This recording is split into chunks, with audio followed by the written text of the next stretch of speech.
बिस्मिल्लाहिर्रहमानिर्रहीम।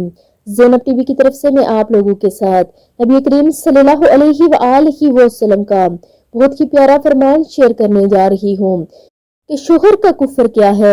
नबी करीम सल्लल्लाहु अलैहि वसल्लम ने इरशाद फरमाया कि मुझे एक मर्तबा दोज़ख दिखलाई गई तो मैंने वहां रहने वालों में खवातीन की कसरत देखी। वजह यह है कि वो कुफ्र करती हैं। अर्ज किया गया कि क्या कुफ्र करती हैं, कि अल्लाह का कुफ्र करती हैं। तो आप सल्लल्लाहु अलैहि वसल्लम ने फरमाया कि शोहर का कुफ्र करती हैं और एहसान नहीं मानती। ऐ शख्स, अगर तू किसी औरत के साथ एक जमाना दराज तक एहसान करता रहे, इसके बाद वो कोई इसके खिलाफ बात तुझसे देख ले तो फौरन कह दे कि मैंने तुझसे कभी आराम नहीं पाया।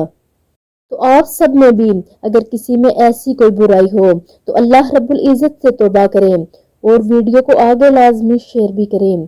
जज़ाकल्लाह है।